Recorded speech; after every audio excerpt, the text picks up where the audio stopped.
Suave City, I'm making this video to tell you to stop pitching your hi-hats.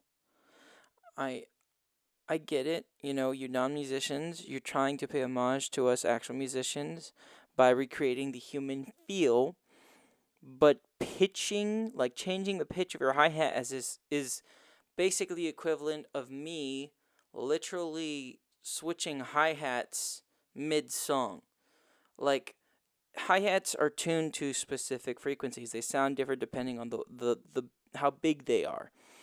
So if you are choosing when to pitch it, you're basically saying, I'm gonna go from a small hi-hat to a big hi-hat here all of a sudden. It's just not realistic. Don't pitch your hi-hats. I'm gonna give you a better solution right now. Okay, so instead of pitching your hi-hats, I'm gonna show you a trick I do. So we're going to take a look over at my DAW here, Studio One. Now, we're going to take a look at impact. I have a drum kit here. We're going to go ahead and loop it.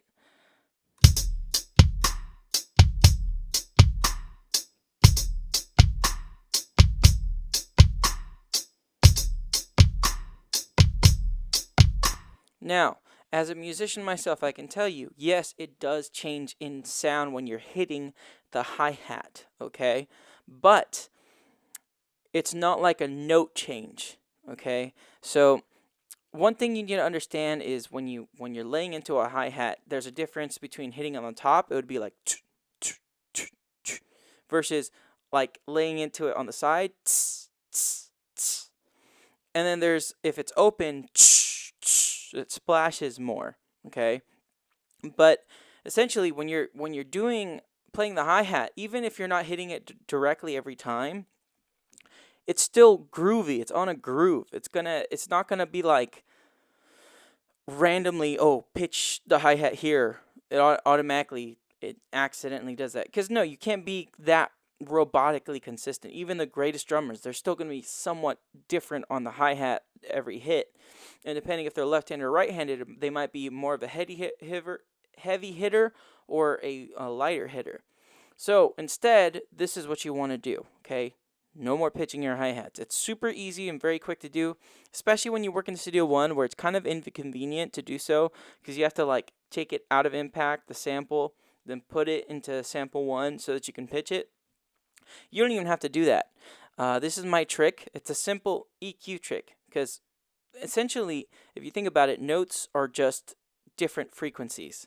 So if you're changing the frequency of your hi-hat, you're essentially trying to change the note, but we're not necessarily going to change the note. We're just going to do like a frequency sweep, and it's going to make it sound like there's movement in the hi-hat, but all we're doing essentially is doing a frequency sweep, and it's going to be on a tempo. So it's going to be more realistic to a human feel, because even though we aren't going to be necessarily snapped to the grid, if you're snapped to the grid, sometimes you're just on it, man. As a drummer, you can be really on it, and even though you're on it, it doesn't mean your attack is going to be the same every time.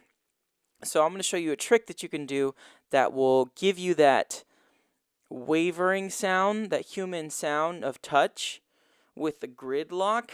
And then, yeah, if you apply this, you won't sound weird. Your drums won't sound odd to a musician. So what you're going to do is, if we look at impact, okay, I split them each by pitch. But the problem is here, if I throw any inserts here, it's going to appear on my main fader here on impact. We don't want that. So I already have these all going out to different outputs, and right now I have my hi-hat. And if you look closely, it's already giving it away. So what you want to do is on your hi-hat, okay, we're just going to solo only the hi-hat here.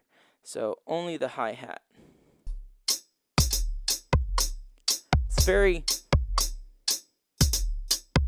stagnant, not realistic to actually playing a hi-hat, right? Because every time you hit, it's going to be slightly different.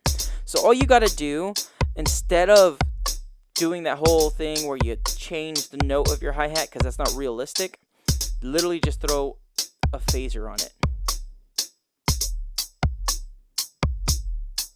Now you can hear I'm hitting the hi-hat slightly different.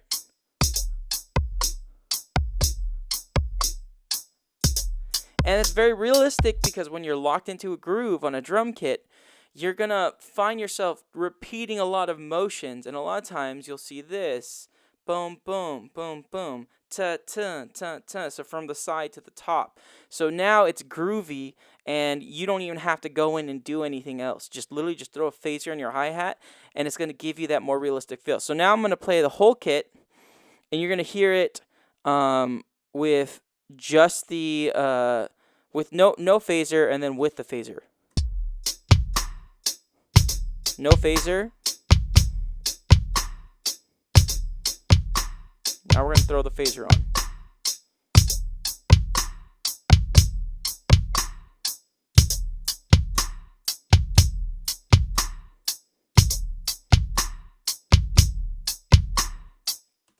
That simple.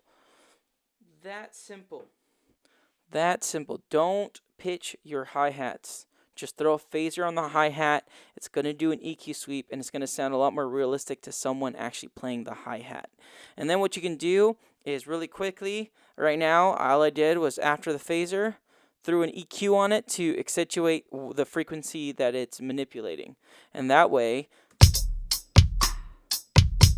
and if you don't want it to be that crazy, just bring down this.